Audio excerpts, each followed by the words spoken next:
The OnePlus One was a much-loved device by many. It kind of kickstarted the whole flagship features in an affordable device trend that has now given rise to phones like the ZTE Axon and Moto X, and yes, the original Moto X launched before the OnePlus One, but it was almost 600 bucks. But I digress. But now the OnePlus 2 has arrived. Will it ride that same wave of industry-disrupting success? Could it be another best bang for your buck flagship killer? Or has OnePlus gone more mainstream to gain more popularity with the cool kids? Who are the cool kids anyways? Timeless questions, and we'll find the answers together on this episode of Saved by the Bell.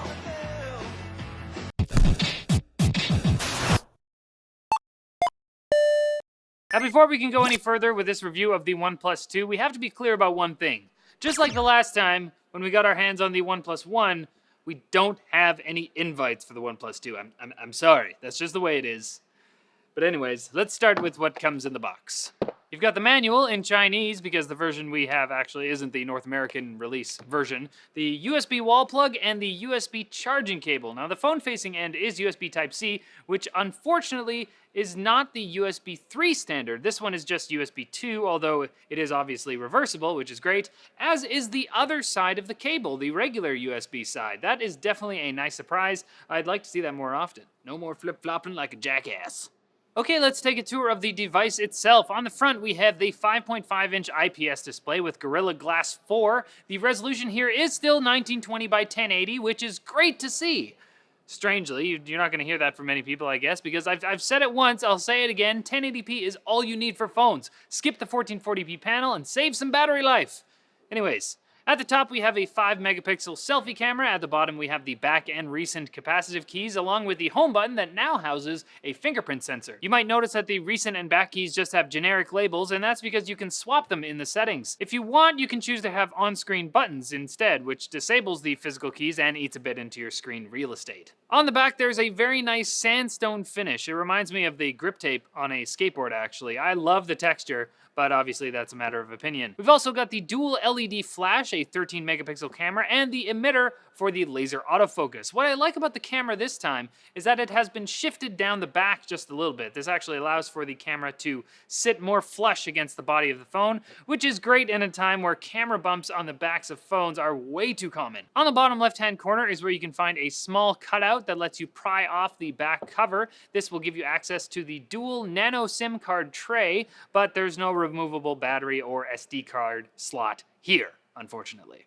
At the top of the device, we have the headphone port. On the right side, we have the volume rocker and power button. At the bottom, we have the speaker and mic, along with the Type-C charging port. On the left-hand side, we have the new alert slider, which lets you manually decide whether you want all notifications, only priority ones, or none at all. This is kind of cool. We haven't really seen a hardware switch making use of that feature in Android. Now let's talk specs. Inside, there's the octa-core Qualcomm Snapdragon 810 processor, an Adreno 430 GPU, 4GB of LPDDR4 RAM, and 64GB of eMMC storage, but there's also the cheaper version with 3GB of RAM and 16GB storage. There's a 3300 mAh battery, dual mics with active noise cancellation, no NFC actually, which is a big deal or not, really depends on the user, a 16-megapixel back camera with optical image stabilization, laser autofocus, and an f2.0 aperture, as well as the 5-megapixel front camera on the front, obviously.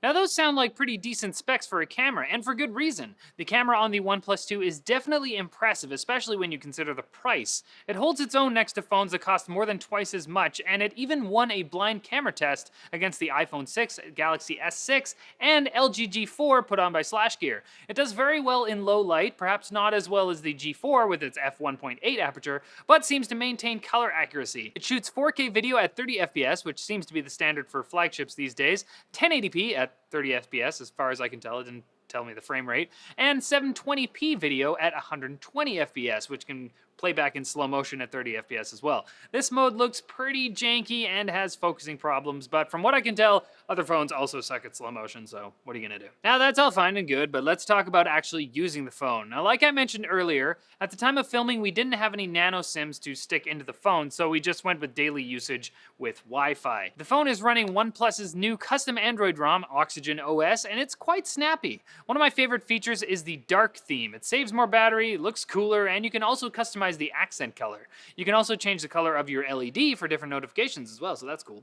As far as bloatware goes, OnePlus was true to their word, and there really isn't any. It's basically stock Android, except OnePlus's own camera app and SwiftKey, which I have on my own phone anyways, and it's a paid app and you're getting it for free, so that's a plus in my book. Now, as I said earlier, our phone was not the regular North American release version, but in that version, there's an extra screen to the left of home called Shelf, which holds your most frequently used contacts, apps, and widgets. You can switch it off if you don't want to use it.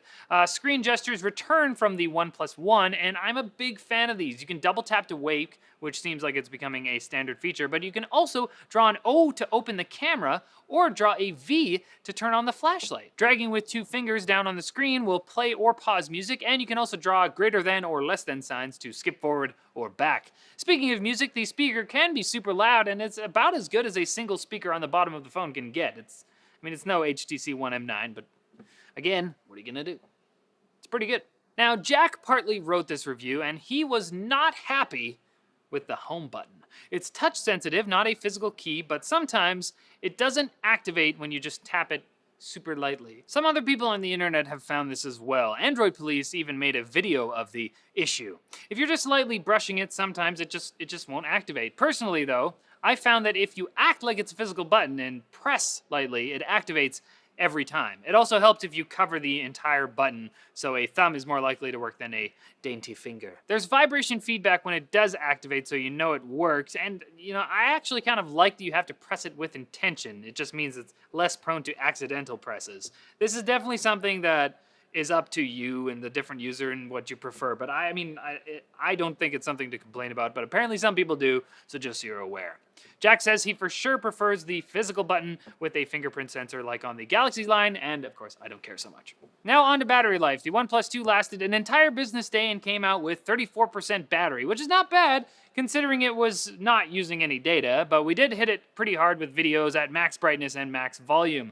I've heard others say it lasts a whole day no problem with very regular use, so it gets the job done. No quick charge here, unfortunately, in the USB Type-C slot, but it should go from 0 to 100 in a little over 2 hours. So guys, that's the OnePlus 2. The company calls this device the 2016 flagship killer, which is, I don't know if that's what this is. It's certainly an impressive device. The build quality is excellent, although it's a bit heavier than some other flagships this year, so be aware of that. Personally, I like it because it makes it feel like a tool rather than a toy. The display looks fantastic with excellent color reproduction and clarity. The camera is right up there with the big boys, and battery life is great. However, the phone does lack a few features that some users may want, like a micro SD card slot, removable battery, and NFC, which is very strange given that wireless payments are about to be a big thing, and it's pretty much been in every other Android phone for a while now. Despite those flaws, you've got the price. This is a flagship level, or at the very least, near flagship level phone for less than half the price of some of its competitors. And that's the same selling point that OnePlus pushed with the One. At the end of the day, it's a hell of a bargain. That's pretty much it for this video, guys. Thanks for watching. Click here to watch more videos. Follow us on social media over here. And don't forget to like and subscribe for more videos like this from NCIX. Now, I'm going to put this down and go buy a Galaxy S6 on contract, because then I don't even have to pay the full price. And I don't need an invite to buy it.